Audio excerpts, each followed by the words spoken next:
Hey everyone, it's Jasmine with a She Thing, and today we have a very special guest, Beautie. Hello, hello. Tell us, who is Beautie? Beautie. Well, for one, that is definitely my show name. I'm a actress, musician, but I am an all-around entertainer. I've been in show business for maybe about 10 years and counting. And I've been literally just dominating my space in music, traveling, meeting people around the world. And then recently just really started honing in on my acting and got several movies out already on major platforms. And Talk heavy. listen, talk heavy. No, I'm just an all around person that just wants to inspire people through the acts and the gifts that I have. So that's who I am. Beyond Beauty, I go beyond what's expected, and I go beyond from the physical aspect.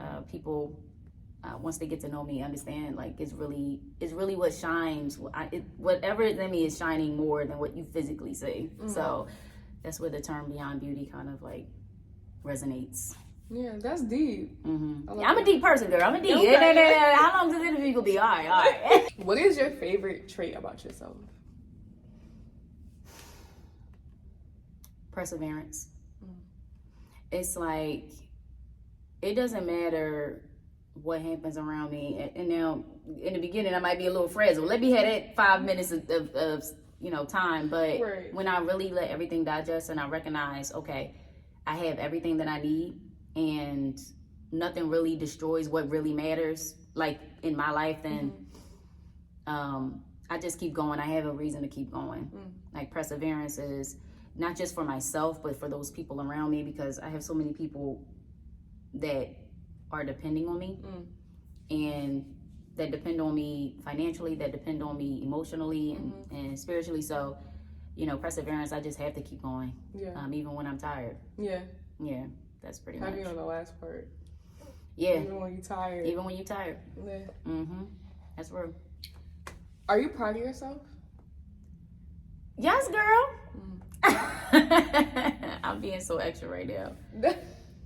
I'm proud of myself because, for one, I'm the first one in my family I'm one of 9 children. Okay.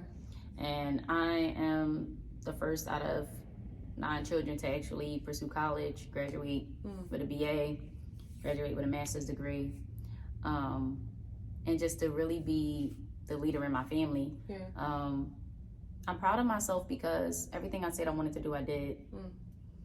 And I wasn't afraid. And I'm proud of myself because I don't really care what people say or think. Because whether you're doing something well or poorly, people are always going to have something to say. So I don't let people dictate who I am, what I do, how I do. Yeah. I'm proud of myself because I came a long way. Yeah, I came a long way. And once you know Beyond Beauty, it's hard to replicate. Yeah. So I'm proud of myself because of that. Yeah. Yep. Yeah. And it's interesting to me because I came a long way in terms of like being able to talk about myself. Yeah. Like, I know who I am now. Right. And I don't boast, I don't brag. Right. But I just state facts. And I just am who I am. Right. Like, I talk heavy because we're in that space right now, but other than that, like, nobody can take that away from me. So yeah, I am proud of myself. That's an interesting question. Like, you don't get asked that every day. Right, but I feel like it's important to think about because more importantly than wanting and depending on other people to be proud of you, I think it's important for you to be proud of yourself and to really like applaud yourself for the things that you have done. Because some people is like, I'm trying to reach this goal, I'm trying to get here, but it's like, all right, well, let's say congratulations for the milestones that you have overcome. And I'm from North Philly. Yeah. Like, women don't make it out the way that I make it out. Yeah. Like, I didn't get caught up in the streets, and I go to North Philly right now, people really don't even know me. Yeah. Because I ain't go outside. Right. I stay right in the house. I stay stayed right in the house. I read, I wrote, I sang, I acted, you know. I went through a lot of stuff in my life early on, you know, and like one of the toughest things that I had to go through in my entire life was like the loss of my two brothers. Yeah. And you know, I was very young. I was like 10. And they were everything to me. I was the third. I'm the oldest girl, but like I'm right under my brothers. Like it was the two, and then my one oldest brother now, and I'm like the next child. My brothers are everything to me. They all I knew. And so when I lost them, I learned a lot of things. I learned that people even closest to you that you love and treasure the most can really do the most detriment. And it's up to you to forgive and move on and not let it affect you. And I also learned that everything, you have to be prepared for change. Like everything doesn't stay. Right. And it's really, you know, time does really heal all wounds, and it's really up to you as to how you choose to move past it. But I struggled though. I struggled learning how to trust people. You know, like I lived in a space where I constantly blamed what happened to my brothers, and I put that on everybody else to say, I can't trust you, even though you're showing me love and you're showing me kindness. There's something, there's a hidden agenda, you know, like, you know. And my brothers were killed. They weren't like, I didn't lose them to natural causes, you know what I mean? Like I lost them to the streets. So it was just, I had to make a choice. I had to make a choice that I'm going to always continue to grieve if I don't let go what happened to my brothers, if I keep putting it on other people. Yeah. You know, like I will be living hell on earth if I keep reliving that and not giving people the benefit of the doubt. Right. But yeah, I learned a lot. And coming from North, I'm definitely proud of myself. Yeah. You know, like it's people that I knew growing up, like we don't see each other in person, but we see each other on social media. And they know what's up. Like they proud. I know they proud. I know they looking up like, okay, she did it. You know, and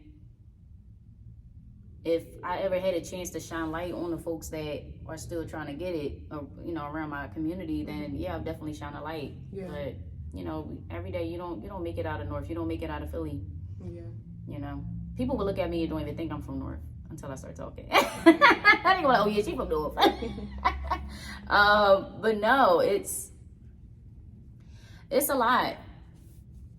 Yeah. You know, that stuff sticks to you, man. Like especially when you go through loss, you just hate the world, and it's like some things you just have to let be. Yeah, some things you just have to let be. But I use that and I channel it. Like I do a lot of. Well, I've written a lot of music. I performed a lot of music. A lot of my music had a lot of pain and passion in it, and that's how I expressed myself. And I also put the same, you know, elements into my performance when I'm acting. Right. And you know, I use that emotion. I channel it in a healthy way.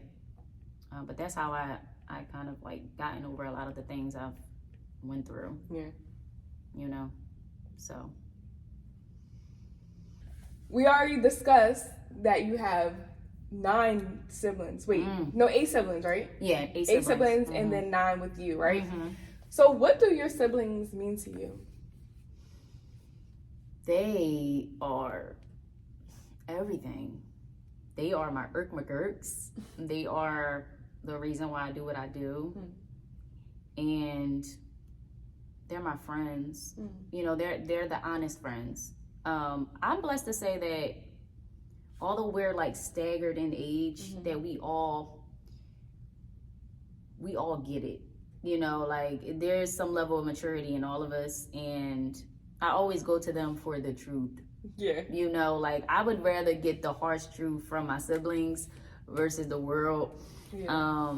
they keep it 100 with me. Like they 'Cause it's make even fun like- of me, yeah. they laugh at me, they did. I'm like, oh my god. It's even like, even if y'all beef about whatever they had to say, it's like eventually y'all gonna talk again. Exactly, but because they know you. Yeah.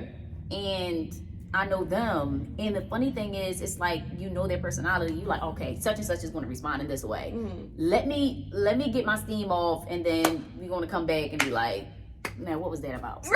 Like, what was that about, sis? Like, for real. You know, at the end of the day, I'm not going nowhere. You're not going nowhere. Yeah. But that to me, that's a blessing within itself, because you got siblings that don't even talk. Yeah. Don't even talk, don't even interact, don't even laugh together.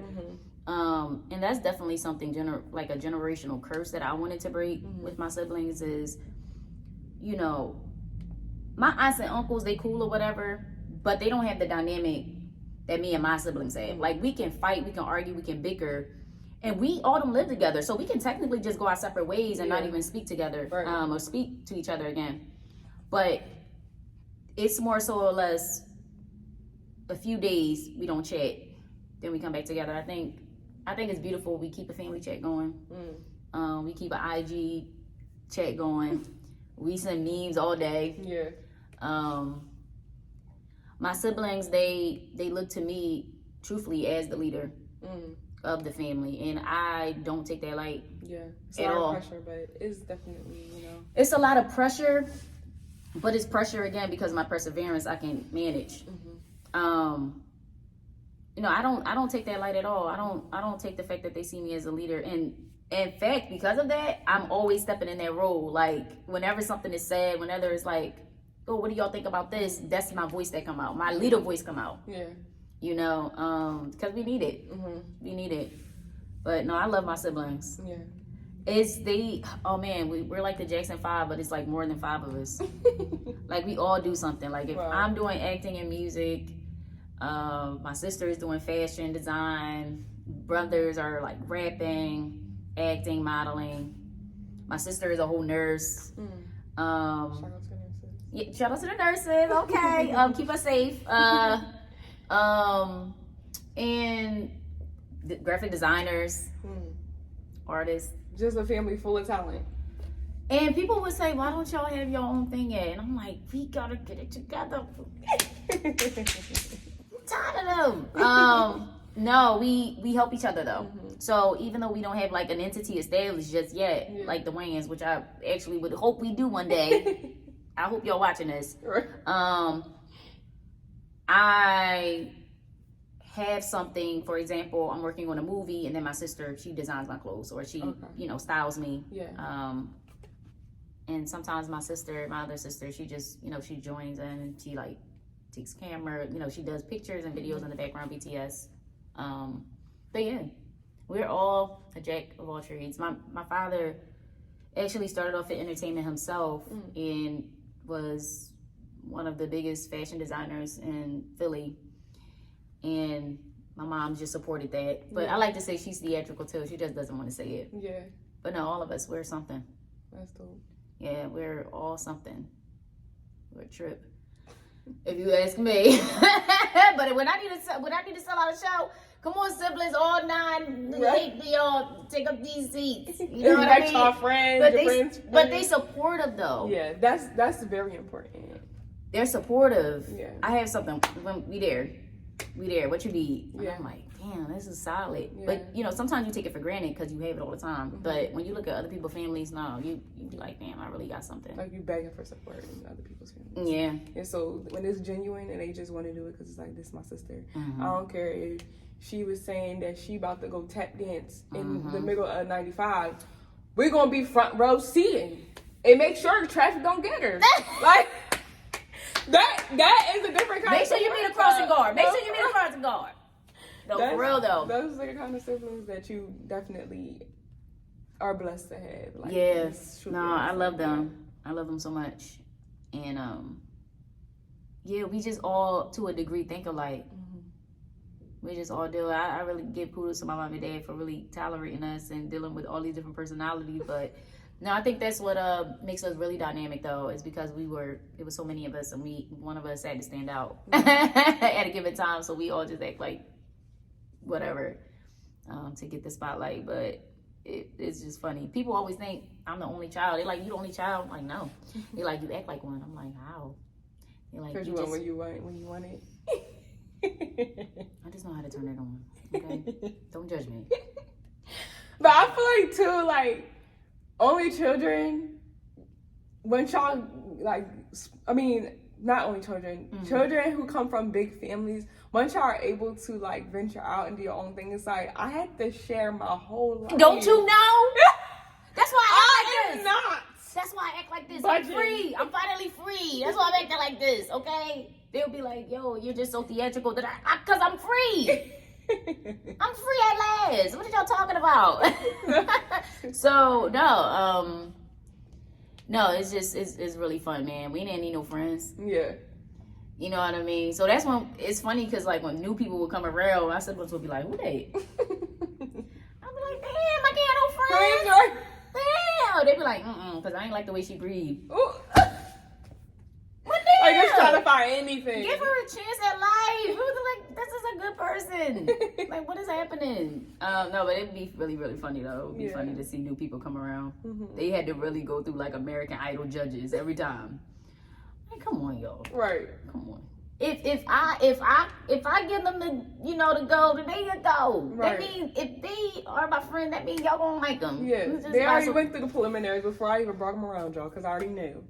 All 8 of y'all was in my head when I met this person, and I had to kind of turn y'all off. Like, I was having split personalities trying to interact with this person. Like, give me a chance. Like, right. No, seriously. No, but that's my siblings though. Yeah. We squad deep, and we all pick a punch, and we all don't play. Yeah. Like, it's funny when I look at my siblings, the younger ones, I see what I used to be. I used to be a hothead. Probably still am. I don't know. I gotta check myself. I gotta look in the mirror again today. If the situation permits. When I gotta turn it on, right. The North Phillies just come out. Like, hold up, let me go back. No, but my siblings, they are very, very fun, and it's just so many of us, and I would never want to live in a house with them again because I wouldn't have any food, I wouldn't have any snacks, I wouldn't have no place to sleep, and all my clothes would be out the closet, worn, shoes would be gone. Yeah. I never want to do that again. Sure, everybody. I never. It's over. Nah. So wait, you have children? Yes. Do you have one? Yes, I do. Do you want more? I do. Okay. Okay. I do. You learn so much about yourself. Yeah. And I used to be very selfish. I didn't care about other people in the way, like, I've always been a compassionate person, a caring person, but I wasn't as sacrificial as I am now. I like to take a beat and think things through before I do them now, because it could ultimately affect someone else. I don't just say, yes, I'll do it. Yeah. I say, let me get back to you. Right. And then, I create a schedule or my livelihood around that. You learn that life ain't that deep. Like, I would see my child crying and yelling over something that I take away. So I take away this halfway empty bottle and throwing a tantrum. But nonetheless, he doesn't realize that I'm going in the kitchen to get him a better drink and it's more full. And so that when I turn that corner and I hand it over, the crying ceases. Everything. And that just, to me, I see the bigger picture in things. That when you're crying and fussing over something that you think is so good and so perfect at this moment and don't even understand what's waiting for you around the corner. Yeah. That to me kind of like, I look and I just smile and I'm like, well, that's pretty much how my life is. Yeah. Everything that I've always complained about, everything that I've always cried about, everything that I've always fought about, there was always something greater waiting for me on the other side. And, you know, I have a real faith-based, you know, livelihood, and that's how I feel. I feel like there's always something greater waiting on the other side if you just let go. Yeah. So I would see, you know, after being a mother, you start to see, dang, that's where I went wrong. Or, dang, the principle of chill to freak out is finally, you know, living his dream. It's finally right there looking at me. You don't really understand life until you see it through somebody else, or you see it happen to somebody else. Yeah. No, it just, I am learning. I'm learning that it's not just about me. Mm-hmm. Even everything that I do as an artist, yeah, I'm very serious about what I promote. Yeah. Like, I don't just put anything out there. Right. Like, if it's something that I always think about, is it gonna make a person angry? Mm-hmm. Is it gonna make them deviate to something that could destroy them? Mm-hmm. You know, an attitude, a substance. I always think, like, could it really make this person turn? I always think, is this person going to be upset when they see this? Is this going to make them not trust people after they see this, you know, this little weird thing going on here? Mm-hmm. Like, now they going home like, you know, looking at their partner weird or something. Yeah. I always think about that. I always think about what I promote now, because somebody's always watching. And in real life, I have someone always watching me. Mm-hmm. So that's how I just live my life, you know. And you can have fun in life still with that mentality. Like, it's not like I'm a boring person. I know some people like to say they're boring because they don't want people around them. Yeah. I could just say I'm having a fun life and don't want you around me. I can say both, you know what I mean? No, but I see the bigger picture in things. Yeah. That's how I operate now. Yeah. It's how I always operated, but I think it's more intentional. Mm-hmm. I'm more like laser focused on it now. I just don't do anything I want anymore without thinking there's analyzing it. Mm-hmm. Mm-hmm. It's consequences to everything. Yeah. Good and bad. Absolutely.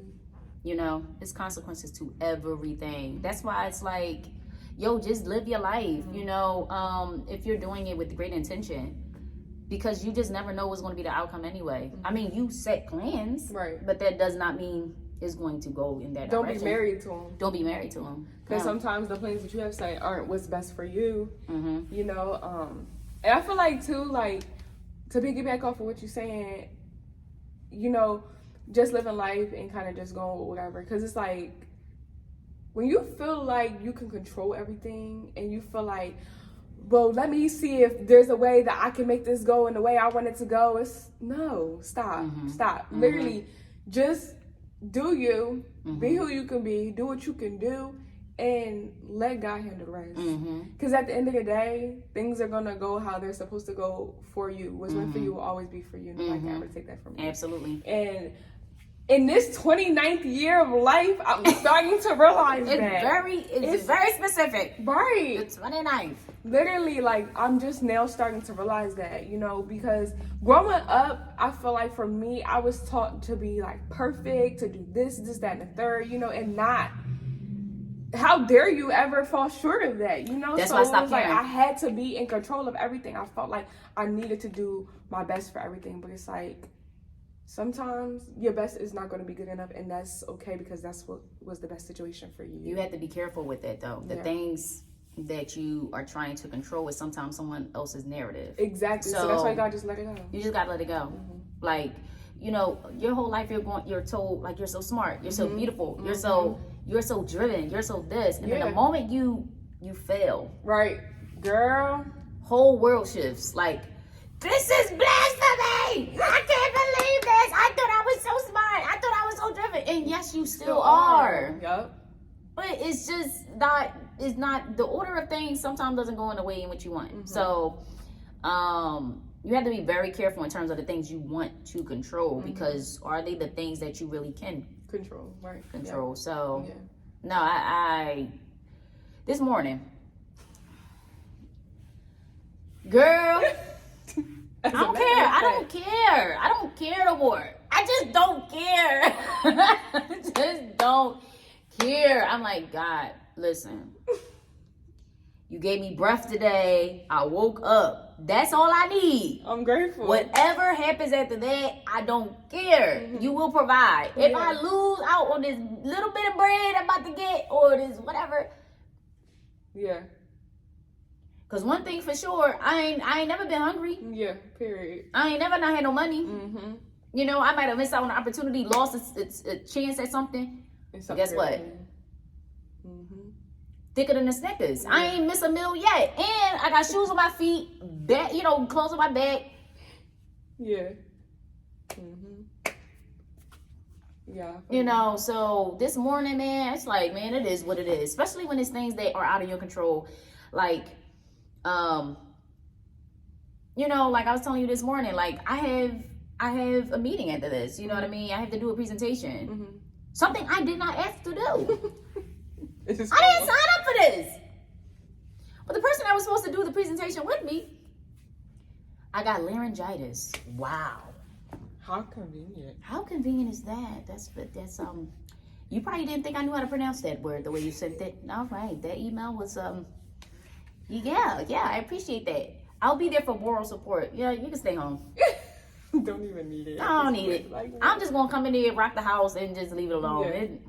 But just be prepared to be asked to do more stuff like this once you do it. But then that's what I can control is me saying no. Yeah, that too. Oh. And we talked about sometimes you just gotta say you gotta say no with a dot. That's it. That's it. Not no LOL, not no smile. Yeah, because no, I'm standing on business, big business behind it. Yeah. People will take advantage of you, and I laugh at that too, because I'd be like, you won't get me again. Like, all right, you got me the first time, but you won't get me again though. Jokes on you. That's on you, baby. During a previous question, you spoke about your brothers and how you lost two of your brothers. Can we talk a little bit about that and what happened? Well, for starters, I never really go into it. Mm-hmm. I think I only ever spoke about my brothers once before in life, and it was me mentoring these young people, giving them a talk. I was a kid. Mm-hmm. I was about 10 years old, and life was good. Like it was the traditional black family where you had a mom and dad in the house. I was blessed to always have my mom and dad together. Yeah, that's beautiful. But Sunday dinners, Huxtables. I mean, the little hood version. You know what I mean? It wasn't no doctors in the family, but watching WWE SmackDown. Even though it was fake, you just sit there and eat a fried chicken. All into it. Sisters, brothers running around, all types of crazy. It was really good. My two oldest brothers were, outside my dad being the man of the house, they were the young men of the house, and lost them when, like, one, he didn't even make it to see 18. Like, he just made it to 18. And then my other brother was like early 20s, 23. And it's really ironic, both of those situations, how they went. One was shot, one was it's like punched, and so he died from a blood clot. It's really interesting looking back, because both of them died over stupid situations where it was though, in the hood, it's like you playing games. You're either playing basketball, you make a bet, or you playing dice, or you make a bet. And in both situations, both my brothers won. And then,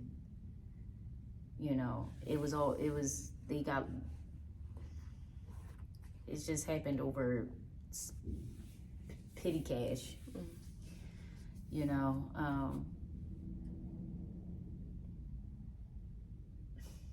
I don't think it's by coincidence or chance that they died in the way that they did.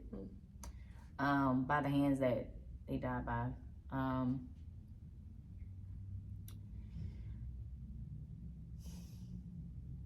the scenarios in which they died just showed their innocence.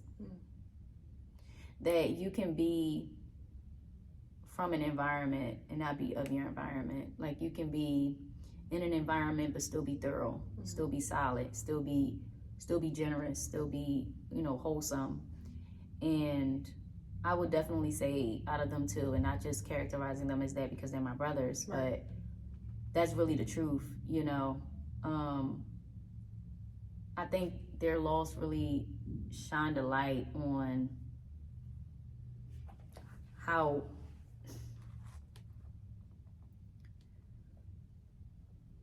unnecessary it is to fight over or to be angry over something so small, and then that small thing can just ultimately change the course of your life. Like, it just showed that in a split second you make a choice and you can destroy not only your life but somebody else's and a whole group of people. And it made me look at, I knew what death was at a very early age, and most people don't understand that, the impact of it until they get older. So like when people tell me that they have lost in their family, it's like I don't even feel a pinch. I feel compassion, but I've seen death over and over and over and over again. And so for me, it toughened me up real quick. It toughened me up to be like, yo, you can't trust everybody. It toughened me up in a way like, were the people friends of them? We were all friends. All the families, we were all friends, and that's what made it more difficult to deal with. But I would definitely say that because of that relationship, it was a lot of forgiveness going on, because it was expected of those people to do something, so careless in a split second. And we all make poor decisions and choices, but it's like taking someone's life is, if I had to speak to the young men out there or just women, it is not worth it. Like, it is not worth taking a life and then expecting yours to go easy peasy. It's just not. I don't believe in karma, but I do believe that when you make certain choices, that you live with it, and that you'll learn one way or the other why that choice many years ago was really not really worth it. But I grew up, and time does heal all wounds. I do have those episodes though when I still think about my brothers, and I still cry, and I still make an accomplishment. I'm like, damn, I wish you could have been here to see this, or damn, you would have been proud of me, because I was the first girl. And I always laugh because my mom was like, she's like, I don't want no girls. but then she had us, but then we like, oh, we popping girls, so you grateful that you got girls now. But in the same way, I would have wanted my brothers to witness having a thorough sister, you know what I mean, a productive sister, a go-getter sister, a positive sister. I would have wanted them to experience that, and they were, my brothers, man, they didn't play. Like, I remember I played myself one day. I caught myself going outside. This is my oldest brother. I love him so much. I go outside with some little shorts on. Girl, but listen, I caught myself taking some old jeans and cutting them into shorts. Coochie cutters. As young as I was, I don't even think I had a coochie cutter. I don't think I had anything to cut. I go outside with these little shorts.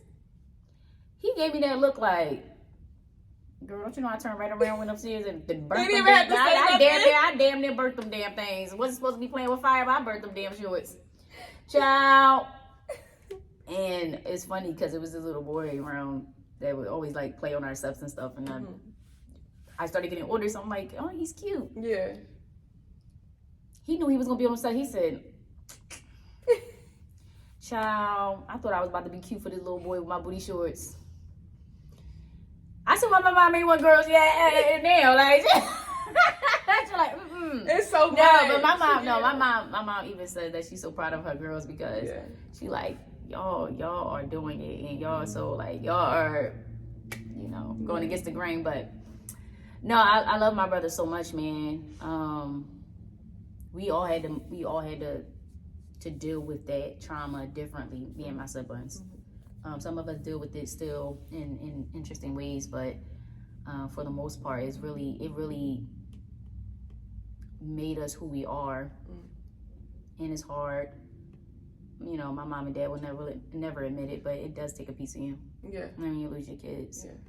But they were blessed to have more, so it kind of distracts them. But, you know, I never really talk about it because, you know, it just makes you not want to be a part of, like, you know, that's the story of Philly, you know, but I'm grateful that these things happen to demonstrate to people that, you know, the saying goes, what doesn't kill you make you stronger. Not even to use that cliche, but, you know, you don't have to be what happened to you. Like, I don't have to be bitter. Like, that's why, like, I have people all the time like, yo, you're so positive. Why you so optimistic? I'm like, yo, bro, because, yo, there are two extremes. There are two extremes when it comes to me. It's either super dark, will almost hurt you, or it's super positive and just want to move on. Yeah. I don't want to be that dark side. Come on. I'm from a place where it's dark all the time, you know? And so I choose that way. Yeah. Or else I'll be bitter for the rest of my life. It's interesting because I've been in a lot of spaces. I've been in spaces most professionally, you know, most diverse, you know, all types of people, Caucasian, Spanish, blah, blah, blah, blah. And you say that you lost two brothers, and especially in places where it's like people that's not black or that's not used to death would look at you and say, oh, poor baby. And I'm like, nah, you ain't gotta do that. You know, because it's my past that makes me strong to stand in this place before you. Nothing scares me. Nothing puts fear in me. I fear no man.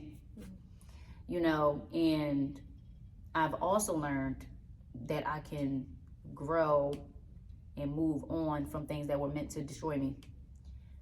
You ain't gotta pity me. You know, like, you don't have to say, oh, I'm sorry. Nah, it's cool, I'm good. You know, I'm learning that I just want to raise my children a certain way. And I want to raise them in a different environment. Yeah. So it definitely taught me that. But no, I'd rather come from poor and struggle than to start off rich and, you know, successful. Because if anything were to go left, I would know how to adapt. You know, it's only when you're at the bottom, it's only one way up. Right. You know. Yeah. And I'd rather not be all the way up at top and let gravity take me and be like, you know, I'd be destroyed. I've been blessed to see both spaces, and I would never say that, you know, I regret anything, or, you know, I wouldn't change my life at all. Yeah. You know, I wouldn't change it at all. In fact, if anything, I think the loss of my two brothers really pushed me to do more. You know, it really gave me something to strive towards, because a lot of the times when I was going for different accolades, it wasn't for myself. Yeah. It was for, like, what would they want and what would they want to see for me. I stood over their graves plenty of times and I'm like, dang, man, I wish y'all could be here to see me. You know, but that just gave me the ambition. You know, but yeah. Do you remember how those incidents made you feel?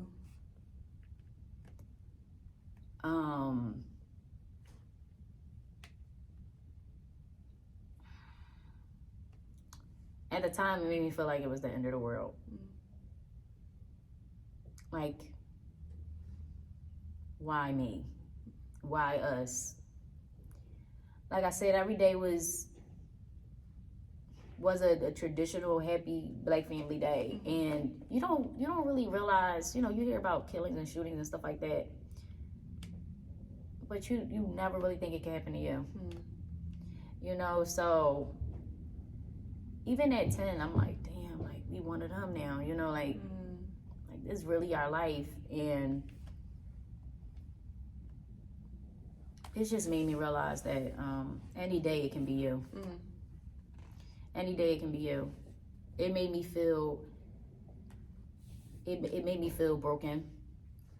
And it's interesting because when you're in that space, you never think you'll be able to get past it. Right. Like, and then one day you just wake up and you be all right. But in that moment, it was more painful to see my family breaking down. My mom, my dad. My dad is the man of the family, and like he was breaking down. I'm like, yo, you got him hitting the floor. I'm like, oh Lord. At 10, I'm like, oh Lord. Yeah. It's like those solid foundations for you, and you saw them have moments of weakness, and it kind of just threw you in like, what's going on? What's going on? Yeah. And everything you think it's just, it's not there. Like, that's where change, man. That's where the concept of change really hit me. Like, anything can change. Anything can change. And also, not to have so high expectations of people, because they will disappoint you. They will fail at some point. And it was bad. Yeah. I'm not even gonna hold you. But the community, man, one thing I'll say is that they really held us up. Like, really, really held us up. Because my brothers were monumental. Wow. Like my brother Eddie, he went to Simon Gratz. They set up a whole scholarship in his name. They, had big memorials and, all types of things in his name. So, he was an all-star basketball player, and he was destined. And that's why I'm saying, like, you can be in your community, but you can still be great. Like, you ain't gotta beat them. Yeah. Like, that was just a demonstration of that. Right. And they were just powerful in their own right, in their own time. And I just think, the world didn't deserve them, so that's why they're not here. Did that bring you some sort of, peace in knowing that even though your brother was great to you, that he was also great to other people, like with the memorials and, the outreach from the community? Like, what did that do for you? It showed me to be great. It showed me to not limit your greatness. Like, I feel he was always compassionate, always giving. Right. And he didn't try. He didn't do it for anything in return. Right. And he also did it in a sense of, he didn't know his last day was that day. Right. He didn't know he was going to go. And so you do things without expecting anything in return. And that's just how I model my life to the point where it's like, I'm going to give back everything that God has literally bestowed onto me and keep giving it. Right. Because it's like, what's the use of holding it all in? And am I doing it for accolades? Am I doing it for people to, remember my name? I mean, people forget your name after you go. It's like, we got people whom we hope we remember their birthday during the year, like great leaders and stuff. They be like, oh, it's Black History Month already. It's Martin Luther King Day. What day is it? It's the 15th or the 17th, So I say that to say, just really live your life. A model life is literally everything that you've been given is only right to give it back. And everything he's been given from, being raised well from my mom and dad, from like really having to be an older brother and being an example. And also just like everyone is an individual. But everybody isn't caring. Everybody isn't compassionate. Everybody isn't transparent. Right. Everybody isn't sacrificial. But you're more blessed when those things are you without you trying. And I think for them, they had elements or characteristics that were just them without them even trying, and they gave it back. You know, that's why I am very careful with the things that, like I said, that I promote, and just the way I treat people. You know, I always say, please don't mess with me, y'all, because I don't want. If you mess with me, you don't want to go there. Yeah, you don't want to be that person no more. Not even no more. I just think we all have something about us, but you know, I don't mess with people. You know, like I give everybody a fighting chance, and you know, like if you want to be cool, then let's be cool. Yeah. You want to be friends, let's be friends. Then the moment people start acting different and stuff, I just take it as, all right, change. Here we go. That the element I said I started to really grasp is people change. Okay. You gotta let people be. Let people be. And let people figure it out. Yeah. But I know while I was in your life, I planted a seed. So hopefully someone else comes along and waters it, because I'm not gonna keep beating you down with the same philosophies. Did you ever talk to anyone about how you felt, or did anyone ever ask you about how you were feeling when everything was going on? No, I mean, when I was in school, like I said, it made headline news. So when I was in school, I had a counselor come up to me, and she like, you want to come to the office? And I'm like, what am I going to the office for? I never saw you a day in my life. I never really had to go to the counselor. Yeah. But I think that's why it's important for counselors, police officers, people like that to, even if a child doesn't need you, to make your presence known. Because then when those moments happen, it's like, why am I going to trust you with this information? It was hard to vent. Yeah. Because she was a stranger. Yeah. You know, and, you know, she wanted me to talk to her about things. And I'm like, I don't know if you want me to cry. I don't know what this is supposed to be. So, but she did her part. Okay. By saying that, you know, you can talk to us if you ever felt like you needed support, or if you just ever needed anyone to talk to. And that pretty much was her part in it.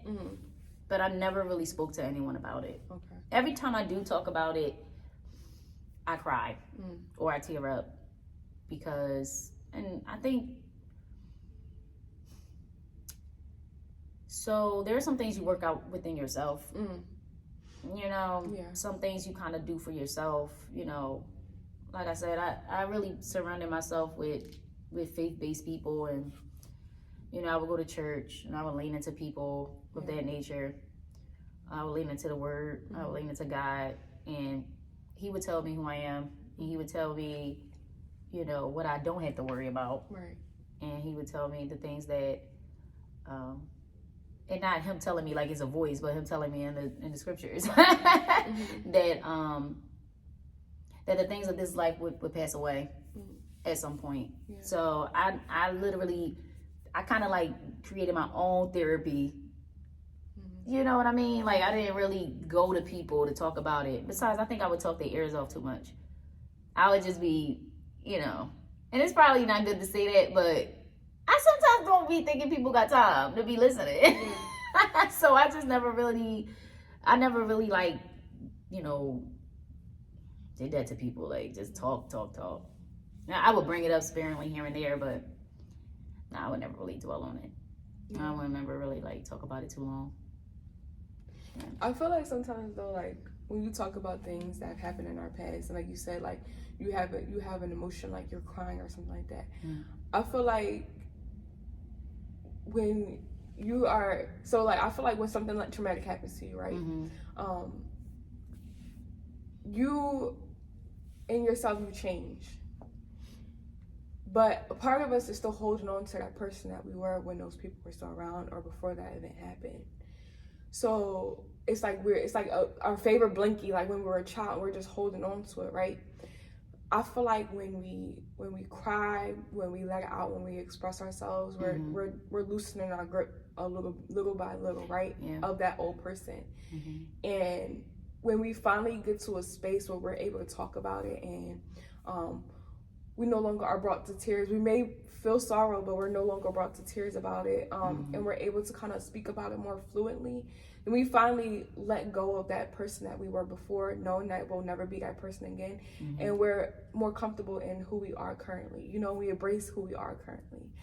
So I feel like that transition is not an easy one, you know, but I think is you owe it to yourself to, regardless if you feel like somebody has a time or not, to have that conversation with somebody you feel trusted that is worthy of you expressing yourself at that magnitude with them, because you should be able to talk about it. You should be able to get it out, because having all these years go by without you being able to do that, like, I really do feel for you, and I do hope that one day you're able to release that.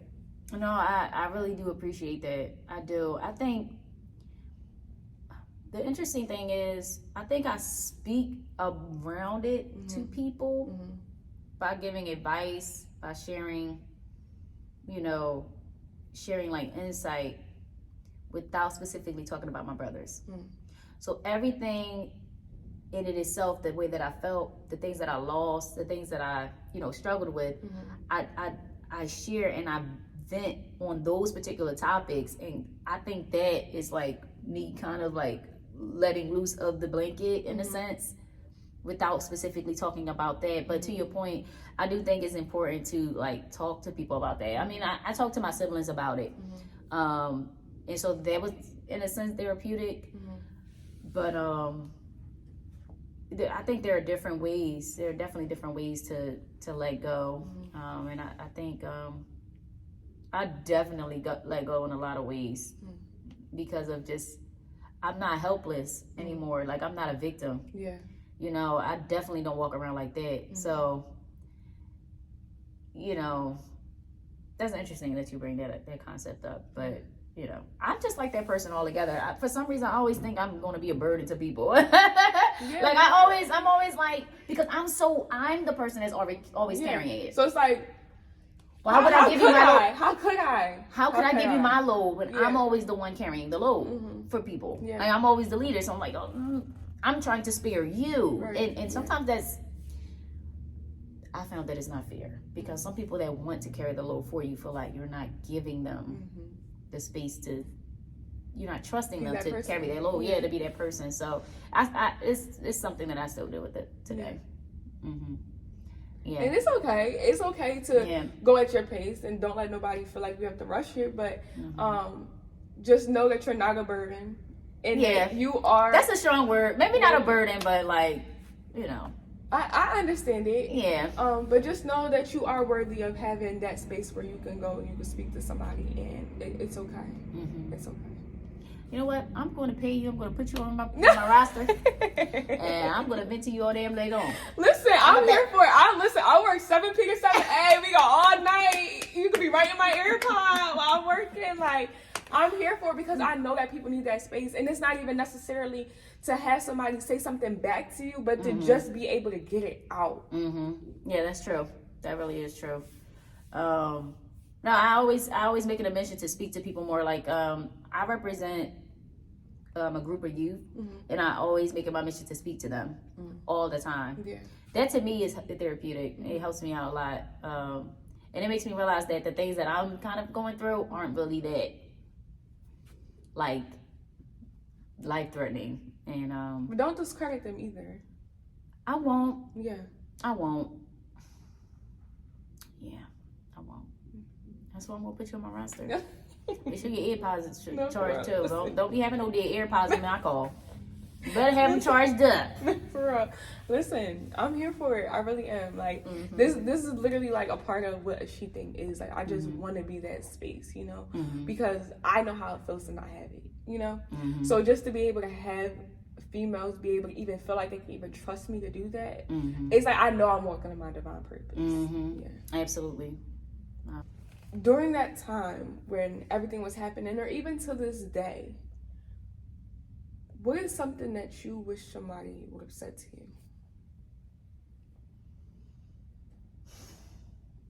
you? You got some good questions, girl.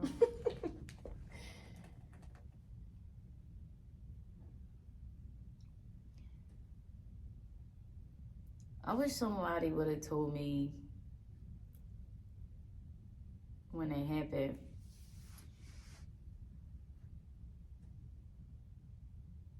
To not worry. To not worry.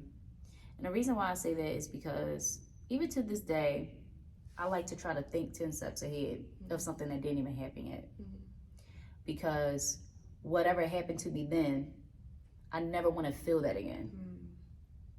I never want to feel that again. That sudden surprise, that sudden shock. That's why, I don't even like surprises, even if they're good surprises, I'm like, but cringy for you. I'm just so grateful that it's a good surprise. Yeah. It's so cringy, but to not worry, because I am in my brain, a builder block workshop. Yeah. What is expected to happen? Okay, now I start going into risk management. All right, what if we go that way? What if we go that way? What if we go that way? What is plan for this? And I'm coming up with 50 different scenarios of how to just control. It's in the movies when somebody throws down a mine or something like that, or a bomb, and then they jump over it with a coat or something like that. It's like me, I'm trying to do that, and it's bro, this thing is gonna blow, and there's nothing you can do about it. Right. And so, to me, to not worry, because things are just gonna work itself out, and there's nothing you can do. That would have helped me a lot. That would have been comforting. I got a lot of don't cry. I got a lot of that. I got a lot of don't cry, baby. And it's but then you get older and you realize that it's therapeutic and it's supposed to help you when you cry. So I'm confused. I got a lot of, I'm so sorry. It's now I feel like a victim. Now I feel damn, I'm not going to come out of this. Words do have power. Yes, absolutely. And another thing is, I'm very careful when someone is going through something to say certain things, because you might think it's with good intent. Listen, yes. But all the I'm praying for you, but you're not praying, because if you was praying for me, you would have prayed for me right there. Or it's just just be careful what you say. It is okay to sit in silence. It's okay to say, it's okay to be there. I'm here for you and hold me. That's it. I don't need nothing else. Just to know someone's there is enough. I never put pressure on saying anything. And I tell people to this day, they going through something, I'm like, listen, I'm here. Whatever you need. Or they'll talk on the phone and vent. I'm just there, quiet. And I'll ask, do you want me to say something? Do you want me to give you some words of comfort? Do you want me to pray for you? Yeah. I will ask you, because I don't want to, because Beyond is going to go beyond. Beyond is going to go into the depths of, all types of concepts. I'm going to go deeper than deep. You're going to be like, well, I didn't think it was that. No, I'm taking you under the concept. I'm going to give you why things exist. I just don't say nothing. Yeah. Because I always see the bigger things. That's why when something pinches me, I don't say ouch. Because I know it's a reason why things, it's I have a different tolerance. I don't, when things happen, I don't have this, oh my goodness, how could it happen? I just be in this life, everything can possibly go wrong. So whatever can possibly go wrong, I'm going to assume it can possibly go wrong, but I'm going to be grateful when it doesn't go wrong. Right. I'm going to be hopeful, but expect the worst. That's me. Yeah. That's my philosophy. Yeah. So, that's something I would rather someone say. Just say, don't worry, or don't say nothing. Yeah. So. How do you continue to have a positive outlook on life? By remembering that life is bigger than myself. Everything that I'm currently facing, at some point it's meaningless. I mean, no, I know what prime example. Say it's something very pressing on my schedule today, and I'm like panicking about it. I told you about that presentation. Chill. And I think to myself, well, what if I got in a car accident? God forbid. Or what if there's no internet? Yeah. What, is it really going to add success to the situation? Is it really going to cure a situation? Is it really going to help a situation if you worry about it? Yeah. So I continue to just be positive, because if it goes left, it's only two extremes: go left, go right. If it goes left, then, well, the only other direction is right. So, it's nowhere else to go. Yeah. I can't force another alternative, so I stay positive, because it's like, man, I'm still breathing. I came a long way. I got food, I got money, I have a career. People don't even go after their dreams. Yeah. It's not even called a dream. It's called, you have a creative gift. Are you using it or not? I'm using mine every day. Yeah. I'm cool. Being negative is just, it takes so much energy. Yeah. Like, it takes so much energy. It takes so much time. It just stresses you out. And people be in prison mentally. You be in prison mentally. You're at a party and everything is going up on a Tuesday and people drinking, smiling, and you in the corner like, why? Because your relationship ain't work out? Right. Why? Because you got fired? Why? Because, I don't know, bills stacked up to get high. And like you said, a year from now, a month from now, none of that is even gonna matter. None of it. And not to make light of your struggle. Right. Your struggle is your struggle. But all I'm saying is, I live in the moment. I choose to live in the moment. I strive, because I'm not perfect. Right. I strive to live in the moment. If I'm going through something externally outside, but I'm in this interview with you, I'm focused on you. I'm focused on us right now. When I leave, I will work with the rest of the things of this life. But I'm not doing that right now. That's not fair to you. That's not fair to our friendship. That's not fair to the people that are with you in that moment, to try to bring them in that space that they're just not in. They don't know what's going on. Like, sometimes people don't know what's going on in your life, and it's like, it's not fair that you kind of drag people with you. It's like, that's not cool. So I try to, at my best, live in the moment. And whatever else happened, because it's been situations where I'm like, it wasn't even that deep.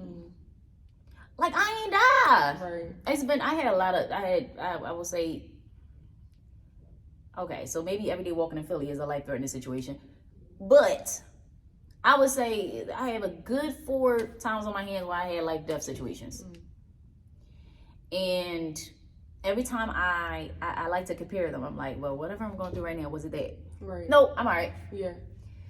And so I'll just figure it out. Like, I don't care no more. Right. I just don't care no more. No, I completely understand. At some point, you just don't care anymore. Because it doesn't change the major figures of your life, then then why give it life? Why give it life? You? Yeah. No, that's true and important. The 2 things I just don't want to be: in jail and mental jail. Physical jail and mental jail. I don't want to be those 2 places. Right, yeah. I just feel like any moment, anything can happen. Why would you spend a majority? Like, I feel like if we were given a clock and someone says, hey, this is how many hours you have left to live.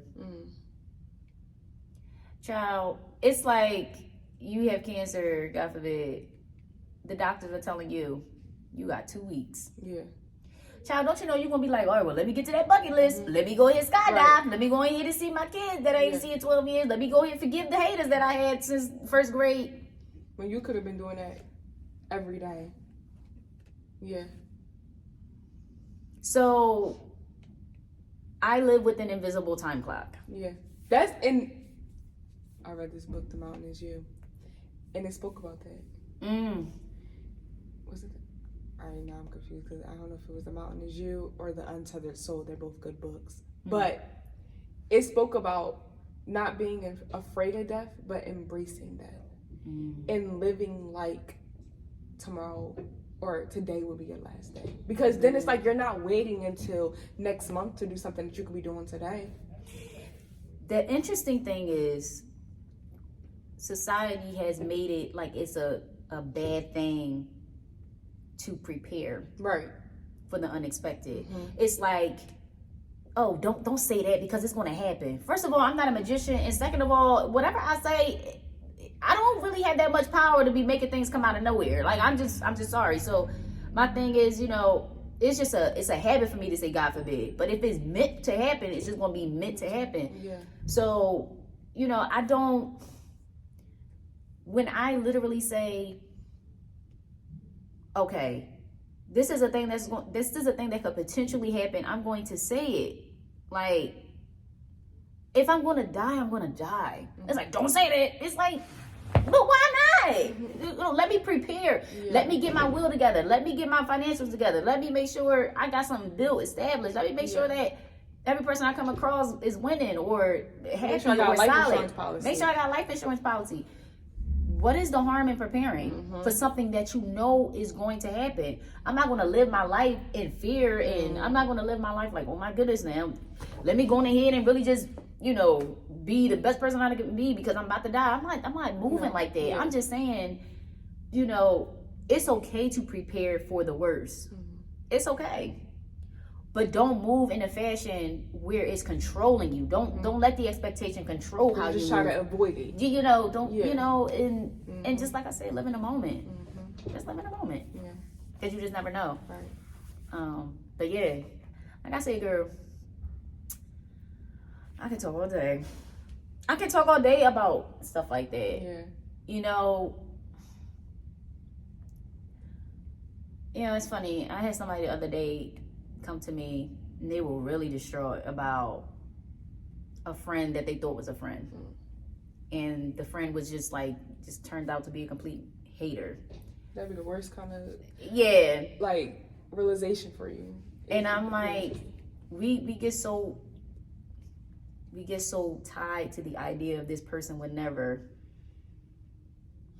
but you have to give them grace because they're human. And sometimes you could be this close with a person, but then your lifestyles start to make y'all separate. And now, whereas though y'all were on the same side of the street, you're on a different side. And they're looking at you from a different angle, and they feel as though they're missing out. And they feel as though they don't have anything that you have, or they feel like they're just too far away from what you have when y'all started out originally on the same side of the street. That alone, I'm going to give you grace for the jealousy, for the envy. I'm going to give you grace. I don't like it. I know you're looking at me funny. I don't like it. What I'm saying is I understand. Okay. Do I have to tolerate it? No. Right. It's the difference between understanding and toleration. Yeah. Okay. I'm not mad at you. I'm here with you now. You know what I mean? We was on the same side of the street. We was on the same side of the street. Now we don't do, you know what I mean? Yeah. But you respect it. I understand it. I'm gonna leave you where you at. Because I'm not gonna keep yelling across the street all day saying I still got you and you don't believe it. So that's the last time I'm yelling. Yeah. I'm living in the moment now.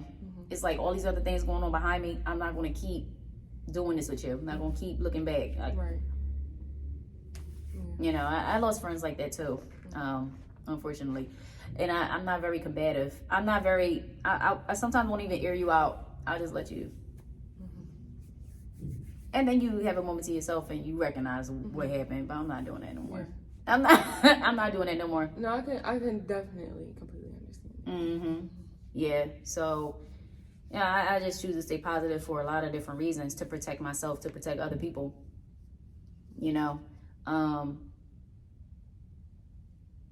I'm a very strong person, a very strong, dangerous person. And it takes more strength to be positive than to be negative, because our natural behavior is to be negative. It takes, oh my God, it takes light years of strength to choose to walk away from something, to bite your tongue, to ignore something, to just smile and laugh it off. Woo. It takes more strength. So when you're looking at me thinking I'm soft, and you're thinking I'm meek, baby. Yeah, that part. You don't even understand. I'm sparing you. It takes strength to spare you. It takes strength to smile. Yes. So I'm just gonna head out that way, because I want to live the rest of this life. Right. You know, that type of thing. Yeah. So that's why I choose to stay positive. Yeah. What advice would you say to someone who has experienced the loss of a sibling and is trying to find their new normal? I'm taking a lot of deep breaths on this song.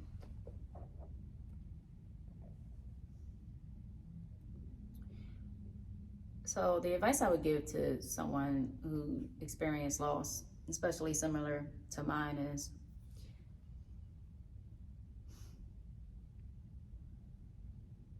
understand the importance of really leaning into the people that are there, that you do have, right? I think it's so important, especially when you have family. Like in my situation, I lost family.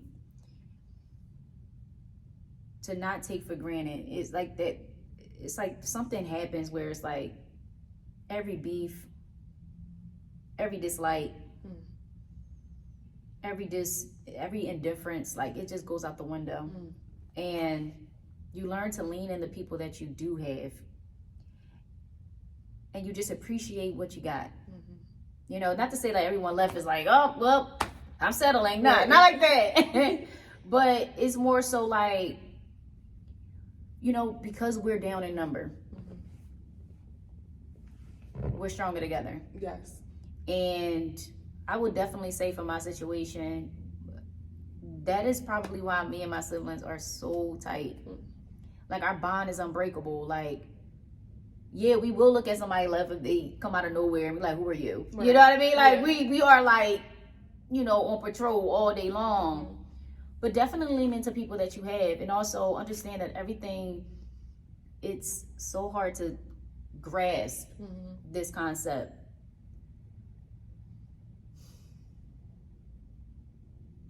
I felt like I lost my brothers at that moment, but as I got older, I felt like I didn't lose. Not going to say I didn't lose them, didn't lose anything. What I'm saying is that I didn't lose, because in losing them, built a whole different person in me.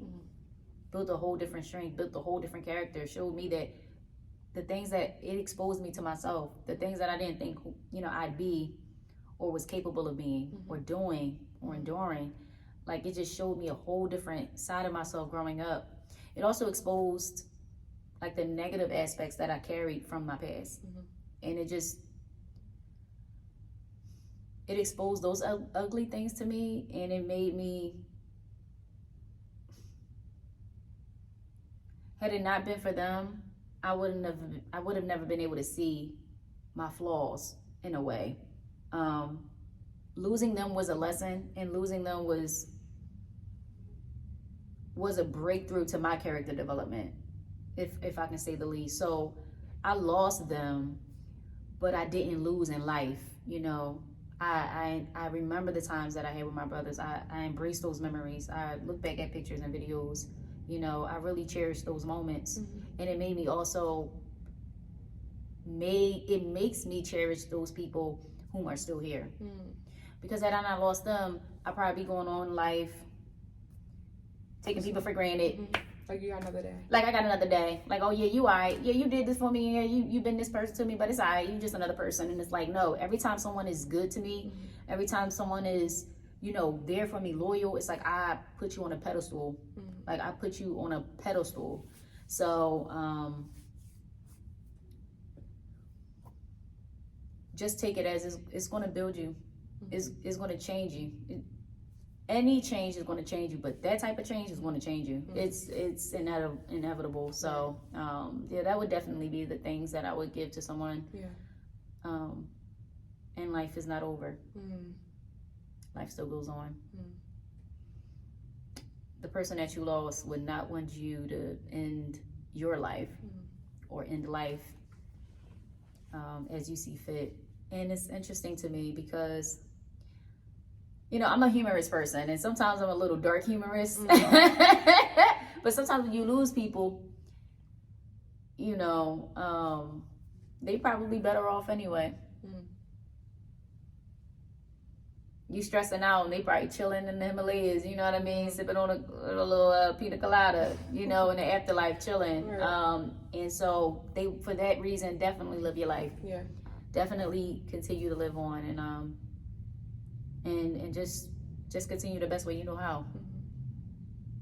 So. I love that. This was amazing. Like, I really loved everything about this. This connection was definitely pure, authentic, and genuine. I really appreciate this. So I appreciate you coming out and spending the most expensive thing you have, which is your time with me. Yes. And if you have anything upcoming or whatever, let the people know. Yeah, well, thank you again for just allowing me to be on a She Thing. This is awesome. That's what you're doing for women. So powerful and empowering. So as I mentioned before, I am an actress. You can definitely check out some of my prior works on Tubi. Jenny is on Tubi. Definitely check that out. I'm also in Dope Girls, so check that out on Tubi. Just recently released Elementary. That is on Amazon Prime. Make sure you tap in, check that out. Very powerful work. And upcoming is my latest project, What's Done After Dark. 6th debut film of Black De Niro. We are going to have the premiere on March 23rd.